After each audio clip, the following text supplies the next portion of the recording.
Kabanata 1. Growing up, I only have one big dream, and that is to have a happy and complete family na kahit minsan ay hindi ko naranasan, kaya hanggang ngayon na nasa hustong gulang na ako ay bitbit ko pa rin ang pangarap na iyon.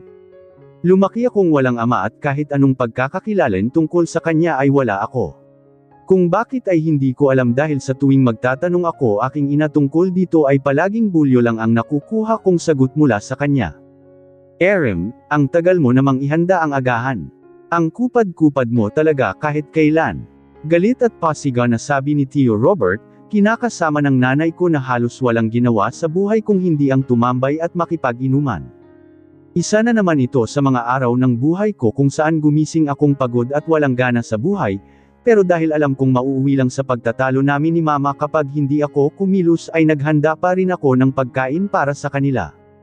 Walang kibo kong inilapag ang niluto kong sinangag na kanin at pritong itlog sa hapag kung saan nakaabang ang lalaki. Itlog na naman, Erem. Lintik na buhay naman ito, oo. Ada, wala bang pera itong anak mo at palaging pritong itlog ang ipinapakain sa atin? Reklamo ulit ng lalaki ngayon sinabi gamit ang mas galit na tono na siya namang naging dahilan para tingnan ako ng masama ni mama nang makalapit siya sa hapag. Tinitipid mo ba kami, Erem? Iritadong sabi niya nang magkatapat kaming dalawa. Paano ko sila titipirin gayong wala rin naman akong pera na ay lalaan para sa pagkain nilang dalawa, lalo na sa pagkain ng asawa niya na ayaw magtrabaho. Sa sarili ko nga ay wala akong mailaan. Kulang na kulang ang kinikita ko bilang student assistant para sa pag-aaral ko, dahil sa totoo lang ay halos wala namang napupunta sa akin. Tuwing araw ng sahod ko kasi ay kinukuha lahat ni mama ang pera. Ma, wala akong pera at alam mo Lion, tanging tugon ko matapos siyang ipagtimpla ng kape. At anong gusto mong palabisang bata ka? Naginasta ko ang pera mo kaya itlog lang ang agahan ngayon. Galit na naman niyang sabi habang nagsasandok ng pagkain. Wala akong ibang ibig sabihin sa sinabi ko, Maria. Ang sa akin lang po, alam mong wala akong pera dahil kinuha mo ulit lahat ng sahod ko. Walang emosyon kong sabi at akmang uupo na rin sana para kumain ngunit bigla akong pinigilan ni Tio Robert. Huwag ka nang kumain dahil sapat lang sa amin ng mama mo ang hinanda mo, nakaismid niyang sabi sabay higop sa kapeng hinanda ko para kay mama. Magpo-proteste pa sana ako pero ultimo si mama ay sinabihan akong umalis na dahil nasa SIRE ko lang daw ang umaga niya. Nasa kolehiyo pa lang ako pero ako na halos ang gumagawa ng paraan para mabuhay at makakain ang aking ina at ang asawa niya. Lahat ng trabaho ay pinapasok ko makapag-uwi lang ng pera sa bahay. Nahihirapan na ako sa totoo lang pero wala akong magagawa kung hindi ang ibigay lahat kay mama kahit pa ayaw ko dahil kung hindi ay pagbubuhatan niya ako ng kamay. Wala na naman akong pagpipilian kung hindi ang umalis ng bahay at pumasok ng walang laman ang sikmura. Mabuti na lang talaga ay may nakatabi pa akong 50 pesos sa wallet ko para pamasahe papasok sa university. Mukhang makikikain na naman ulit ako ngayong araw kay Julie. Napabuntong hininga na lang ako ng malalim bago tuluyang umalis sa bahay namin. Mabigat man sa loob ko na halos walang pagbabago sa buhay ko araw-araw ay wala akong magagawa kung hindi tanggapin ang buhay na mayroon ako. Nasanay na lang ako sa sitwasyon na wala naman akong ibang pagpipilian at tila natutuhan ko na lang na magsinungaling sa sarili ko na balang araw ay aayon din ang buhay sa akin, magiging maayos din ang lahat at pinakamahalaga ay matutupad ko rin lahat ng mga pangarap ko. Kasama sa mga pangarap na Leon ang pagbuo ko ng isang masaya at buong pamilya kasama ng taong mamahalin ko habang buhay. Hindi katulad ng inaasahan ko ang nangyari sa buong araw ko sa university dahil absent si Julie, blockmate ko. Buong araw tuloy akong nagtiis ng gutom dahil wala ang kaibigan ko na palaging bumibili ng pagkain para sa akin. Hindi madali ang maging isang kolehiyo lalo na kung salat ka sa pera, maswerte na lang talaga ako dahil sa scholarship na mayroon ako. Nakakapag-aral ako ng kursong gusto ko ng libre, at higit sa lahat ay wala akong iniisip na kahit anong bayarin. Third year college na ako sa kursong BS Management Major in Human Resources sa isang maganda at kilalang universidad sa bansa kaya mahirap makibagay at makiayon sa mga taong nakakasalamuha ko araw-araw pero sinisikap kong makisama dahil bukod sa mahirap lang ako ay wala naman akong ibang ipagmamalaki sa buhay. Nahihirapan ako sa totoo lang pero dahil nasanay na akong magsinungaling sa sarili ko, Palagi kong sinasabing ayos lang at kaya ko kahit ang totoo ay nagsasawa na akong paniwalain ang sarili ko. Wala akong trabahong gagawin ngayon sa guidance office kaya naman makauuwi ako ng maaga, pero dahil malas ako ay naabutan pa ako ng malakas ulan kung kailan pauwi na ako. Napilitan tuloy akong magpatila sa waiting shed hindi kalayuan sa gate ng university. Hindi naman ako nag-iisa roon, bagay na ipinagpasalamat ko dahil ayokong naiiwang mag-isa sa pampublikong lugar. Nakasiksik lang ako sa pinakasulok kung saan sapat na para hindi ako mabasa ng ulan nang mapansin ko ang isang matangkad, maputi at gwapong lalaki na katabi ko na may suot ng unipormeng katulad sa akin. Mukha siyang seryoso kaya naman inalis ko ang mga tingin ko sa kanya. Habang tumatagal ay mas lumakas pa ang ulan at kasabay ng pagbuhos ng ulan ay ang pagkulo ng sikmura ko dahil sa gutom.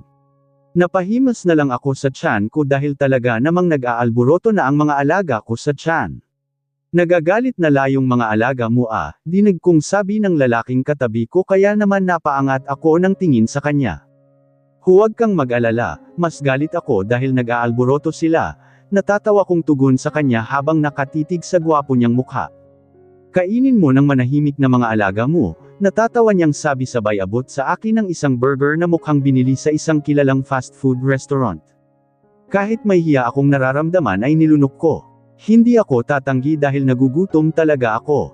Salamat, nakangiti ko namang saad sa kanya matapos kong tanggapin ang pagkain na binigay niya. Agad ko itong kinagat at kinain. I'm Lucas Sandoval, pakilala niya habang natatawang pinaninod akong kainin ang binigay niya. Erin Blythe Valderrama, 20 years old, third year BS Management student, sunod-sunod kong sabi sabay lahad sa kanya ng kamay ko para makipag-shake hands. Agad din naman niyang tinanggap kahit na halatang natatawa ito sa itsura ko. Hindi mahirap pakisamahan si Lucas, hindi kagaya ng ibang kapwa ko estudyante sa university. Katulad siya ni Julie na kahit mayaman ay tanggap ako bilang isang kaibigan. Mula ng araw na iyon, naging magkaibigan na kaming dalawa. Hanggang sa hindi ko namalayan, nahulog na pala ang loob ko sa kaibigan ko. Pilit kong iniwasan ko at patuloy kong gagawin dahil alam kong kaibigan lang ang tingin niya sa katulad ko. Bukod pa roon, nasanay na rin naman akong magsinungaling para itago ang tunay kong nararamdaman. Pinaniwala ko ang sarili kong guni-guni lang ang lahat ng nararamdaman ko para kay Lucas Sandoval. Hindi naging madali para sa akin ang iwasan na magustuhan ng kaibigan kong si Lucas. Hindi ko alam kung bakit isang araw ay nagising na lang ako na may nararamdaman na pala ako para sa kanya. Salat ako sa pagmamahal at atensyon mula sa mga taong inaasahan ko na magbibigay ng mga iyon sa akin. Hindi ko kilala ang tatay ko at kahit kailan ay hindi ako pinakitaan ng pagmamahal ni mama, kaya wala akong ideya kung bakit nakaramdam ako ng pagkagusto sa kaibigan, lalong-lalo na kay Lucas. Wala akong konkretong sagot, basta ang alam ko lang ay payapa at masaya ang puso ko kapag kasama ko siya. Alam niya ba iyang nararamdam mo, Erin? Seryosong tanong ni Julie sa akin. Nandito. Kaming dalawa ngayon sa library para gumawa ng assignment, pero natuon ang atensyon ko kay Lucas na seryosong nagbabasa hindi kalayuan mula sa lamesa namin. Nararamdaman. Kunot noong tanong ko rin sa kanya. Girl, matagal na tayong magkaibigan kaya halos kabisado na kita. Ngayon ko lang nakita kung paano ka tumitig sa isang lalaki. Gusto mo si Lucas at sigurado ako riyan. Dagdag, nakaramdam ako ng pamumula at kakaibang kirot sa dibdib ko. Mawawala rin ito, Julie. Hindi kami bagay kasi mayaman siya at mahirap lang ako. Higit sa lahat, kaibigan lang ang turing sa akin ni Lucas. Ipinilit kong ikubli ang sakit na nararamdaman ko habang sinasambit ang mga katotohanang iyon. Maraming dahilan para magustuhan ng isang Lucas Sandoval. Bukod sa mayaman ay likas na mabait at matalino siya. Idagdag pa na kilala talaga ang pamilya nila dahil isang sikat at magaling na doktor ang daddy niya at abogado naman ang mami niya. Sa antas pa lang ng buhay ay walang-wala na akong ay lalaban. Sa tuwing magkasama kaming dalawa ay palagi niyang pinararamdam sa akin yung pag-aalaga na kahit kailan ay hindi ko nararanasan sa bahay. Isa siguro iyon sa mga dahilan kung bakit nagustuhan ko siya na siya namang pilit kong inaalis sa sistema ko. Naputol ang pagtitig ko kay Lucas nang maramdaman kong sinipa ni Julie ang paa ko mula sa ilalim ng lamesa. Nakasimangot akong bumaling ng tingin sa kanya habang nakaamba na sanang gantihan siya ngunit nagsalita ito. Palapit na si Lucas, titig na titig ka pa rin. Halata ka na masyado girl, natatawang sabi niya sabay takip sa sariling bibig dahil sa hindi mapigil na tawa. Bago pa man ako ulit makapagsalita ay naramdaman ko nang umupo si Lucas sa tabi ko at basta na lang dinante ang ulo niya sa balikat ko. Tila na estatwa naman ako sa ginawa niya dahil sa gulat at talaga namang bamigat ang paghinga ko dahil nararamdaman ko ang mainit niyang paghinga sa leeg ko. Namimilog ang mga mata ko nang tumingin ako kay Jul na mukhang nasisiyahan sa nakita niyang reaksyon ko. Sarap sa pakin ng kaibigan ko sa totoo lang. I'm tired Erem, gusto kong matulog, sambit ni Lucas sa pagod na boses. May klase ka pa ba? Umuwi ka na at magpahinga. Siguro nakipag-inuman ka na naman kagabi, ano? Saad ko naman sa kanya. Automatikong dama po ang isang kamay ko sa ulo niya para haplasan iyon, bagay na parati kong ginagawa sa kanya sa tuwing sinasabi niyang inaantok o kaya ay pagod na siya. Kaunti lang naman, Rem, tugon niya bago umupo ng maayos at bumati kay Julie na hanggang ngayon ay abot tay nga ang ngiti. Let's talk later, hihintayin kita sa waiting shed, sambit niya matapos guluhin ang buhok ko saka mabilis na umalis sa lamesa namin ni Julie. Ay, kilig much iyang beef ko. Kinikilig na sabi kaagad ni Julie, dahilan para sawayin kaming dalawa ng librarian na hindi nalalayo sa pwesto namin. Julie, wag kang maingay, nasa library tayo, mabuti pa, halika na, tutal ay oras na rin naman ang uwian natin. Pag-aya ko sa kanya habang inaayos ang mga gamit kong nakakalat sa lamesa, nag-advance reading kasi kaming dalawa ngayon para sa quiz bukas. Kaagad naman siyang sumunod sa akin nang tumayo ako at isauli ang libro na hiniram ko sa librarian. Alam mo ikaw kahit kailan, napakadaldal mo. Ewan ko ba kung bakit kaibigan kita. Umiling ako. Tsaka pwede ba, hinaan mo iyang boses mo, baka isipin ng mga makaririnig sa iyo may gusto ako kay Lucas. Iritado kong sambit sa kaibigan ko dahil sa totoo lang ay malapit na akong maimbierna sa sobrang ingay at daldal niya. Kaibigan mo ako kasi maganda ako, saka ano naman kung may makarinig sa akin na gusto mo si Lucas, totoo naman. Tinawanan lang niya ako. Tsaka alam mo girl, akala naman na ng iba na kayong dalawa na. Lagi ba naman kayong magkasama tapos ang sweet pa ni sa iyo ni Lucas, seryosong tugon sa akin ni Julie. Walang humpay kasasalita si Julie tungkol sa kung ano-ano at napahinga na lang ang tainga ko sa kanya nang dumating ang daddy niya para sunduin siya, bagay na ikinainggit ko mula sa kanya dahil siya ay mapalad na microom tatay na mapag-aruga habang ako ay wala na nga, salat pa sa pagmamahal ng nanay. Huminga na lang ako ng malalim saka kumaway sa kaibigang sumakay na sa kotse. Nang mawala na sa paningin ko ang sasakyan nila, nagtungo na ako sa waiting shed na sinabi ni Lucas kung saan umano'y hihintayin niya ako dahil may pag-uusapan kaming dalawa. Lumipas ang isang oras at hanggang sa napagod na ako kahihintay ay walang Lucas na dumating. Inisip ko na lang na baka nawala sa isip niya ang usapan namin kagaya ng palaging nangyayari at minabuti kong pumunta na sa sideline ko ngayong gabi. Naging busy siguro ang loko, sabi ko sa sarili. Pagod akong umuwi sa bahay namin kaya naman halos wala akong gana makipag-usap kay Tio Robert, na siyang una kong nakita pagpasok ko sa loob ng bahay. Laking pasalamat ko dahil hindi niya ako pinansin at hinyan lang ako na magtuloy sa kwarto ko. Tulad ng palagi kong ginagawa, sinara ko ang kwarto ko gamit ang dobleng lock dahil mula nang magkaisip ako, hindi na maganda ang pakiramdam ko sa asawa ni mama na kahit noon pa ay iba na kung tingnan ako. Kinabukasan, pagod man ako mula sa paghuhugas ng sandamakmak na plato sa isang restaurant ay sinikap ko pa rin na gumising ng maaga. Naghanda muna ako ng almusal para kila mama bago pumasok dahil sigurado akong bulyo na naman aabutin ko kapag wala silang nag-isnan na pagkain sa lamesa. Naisipan kong pumasok ng maaga ngayong araw dahil bukod sa hahanapin ko si Lucas sa department nila, magre-review ulit ako sa library para sa quiz namin mamaya.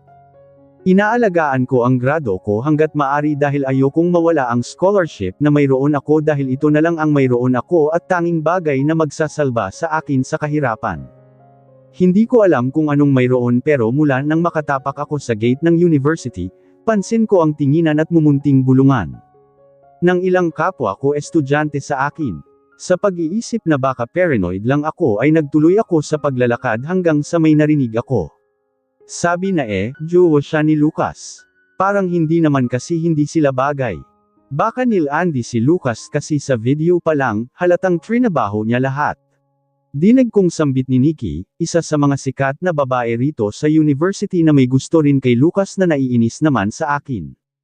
Kahit wala silang pangalan na binabanggit ay alam kong patungkol sa akin ang mga sinasabi nila.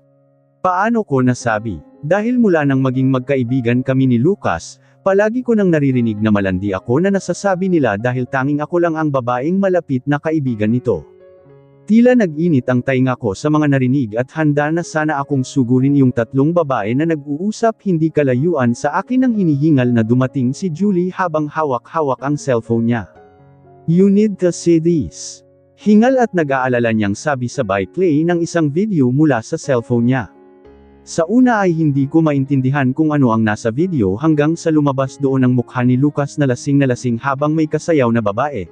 Gusto kong matawa dahil mukhang tanga si Lucas sa video gawa ng sobrang kalasinggan ngunit agad napalitan ang emosyon ko nang may lumabas na babae habang gumigiling at unti-unting inilalapit ang katawan kay Lucas. Kunot-nuo akong tumingin kay Julie. Anong mayroon sa video na ito? Naguguluhan kong tanong sa kanya. "Watch it, Aram." Tugon naman niya dahilan para ibalik ko ang atensyon sa video.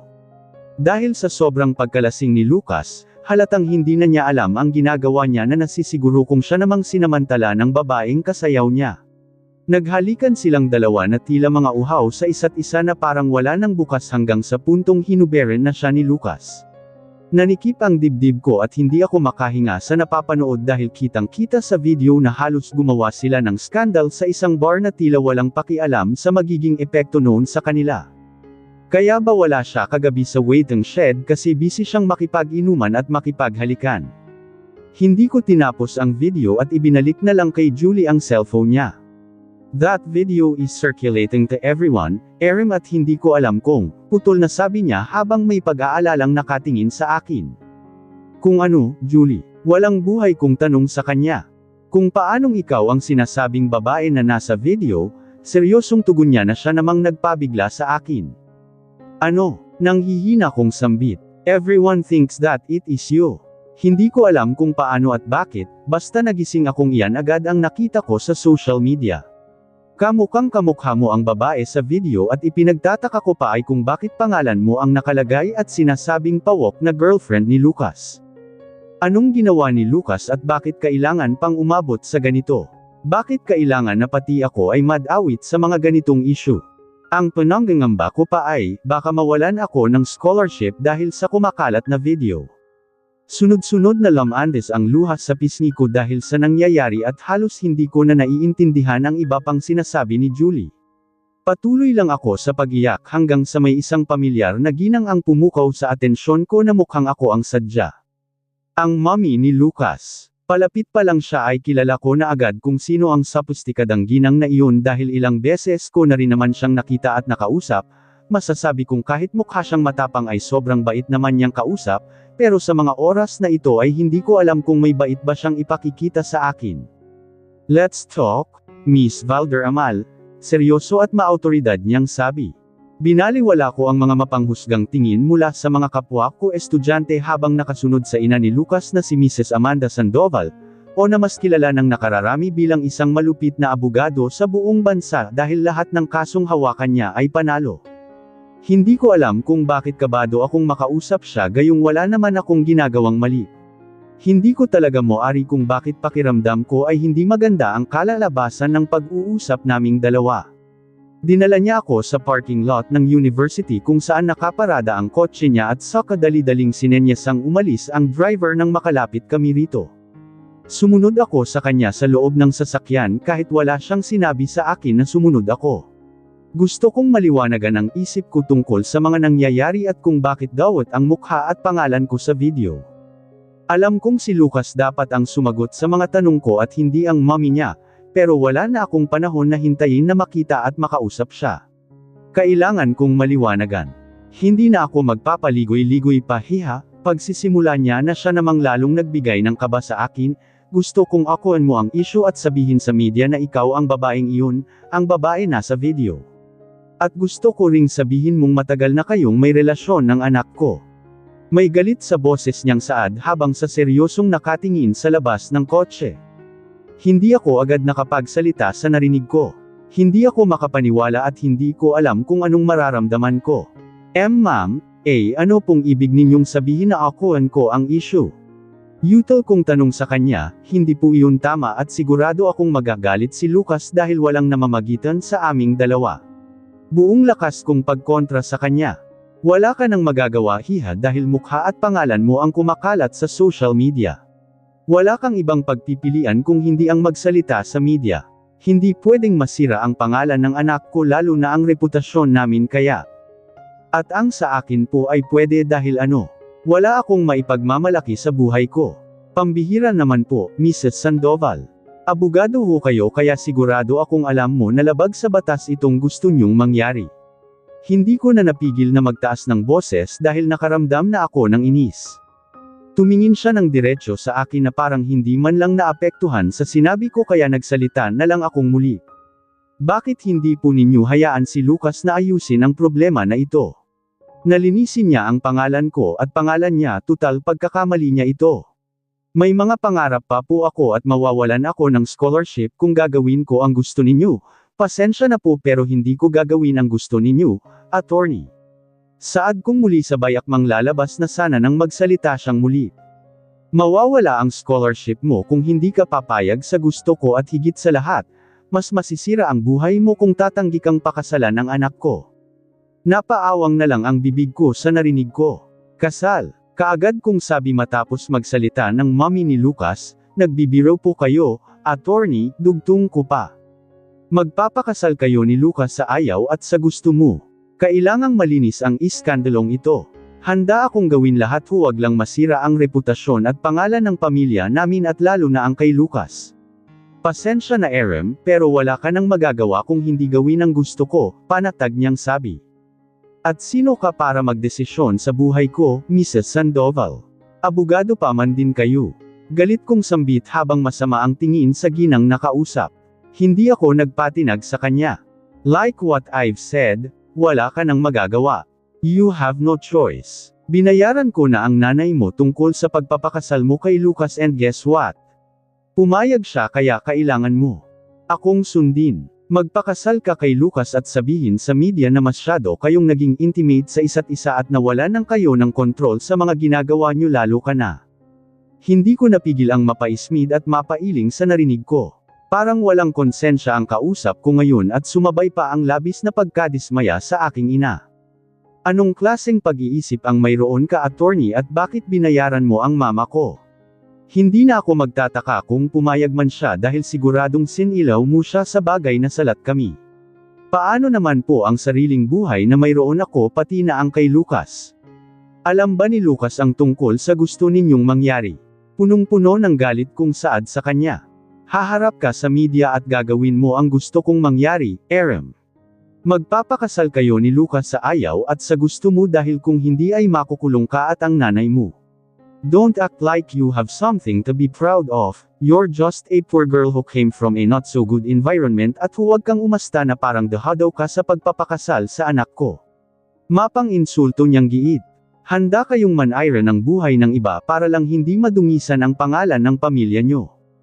Umiling ako. Akala ko pa naman puro mabuti lang ang alam ninyong gawin attorney, pero hindi pala. Wala man akong maipagmamalaki dahil mababang uri lang ako ng tao pero nasisiguro kung hindi ako tutulad sa inyo, iharap ninyo sa akin si Lucas dahil kailangan ko ng paliwanag mula sa kanya kung bakit ako nadawit sa pesteng issue na ito. Tuloy-tuloy at hinihingal kong saad ulit habang nagpupuyo sa inis at galit. Ang dami kong tanong sa isip ko kung bakit biglang may ganitong problema, pero higit na nagpapagulo sa utak ko sa mga oras na ito ay bakit ako ang babaeng kasiping ni Lucas sa video na kumakalat. Mabait at matalino si Lucas pero hindi nangangahulugan na wala siyang maling ginagawa sa buhay. Palaging laman ng mga bar si Lucas dahilan para palagi silang magtalo ng ina niya dahil para dito ay ikasisira ng reputasyon nila ang pakikipag-inuman at pakikipag-party ni Lucas. Sobrang mahalaga sa kanila ang pangalan at reputasyon na meron sila, kahit pa dumating sila sa sukdulan na gumamit ng ibang tao maprotektahan lang ang imahe nila sa publiko. Sandaling katahimikan ang namagitan sa aming dalawa ni Mrs. Sandoval nang muli siyang magsalita at harapin ako ng may seryosong tingin. Sa susunod na linggo ang kasal at bukas rin ay haharap ka sa media, Erem. Subukan mong tumanggi at hindi mo magugustuhan ang gagawin ko. Ako ang baalang magsabi ng lahat kay Lucas, sa ngayon hindi mo siya pwedeng makausap. Natawa lang ako dala ng pagkadismaya sa lahat. Whether you like it or not, you don't have any choice but to marry my son. Tulala akong lumabas ng kotse ni Attorney Sandoval matapos marinig ang mga huli niyang sinabi na hindi ako pwedeng tumanggi sa gusto niya, dahil kung gagawin ko iyon ay ipakukulong niya si mama at ipatatanggal niya ang scholarship na mayroon ako, bagay na alam kong kayang-kaya niyang gawin. Ayaw kong sumang-ayon pero mukhang wala na akong pagpipilian pa. Tumanggi man ako o hindi ay dawat na ako sa isyo dahil mukha ko ang nasa video. Sana lang ay maging maayos ang lahat lalo na sa aming dalawa ni Lucas. Gusto ko siya pero hindi ko inaasahan na aabot sa ganito ang lahat.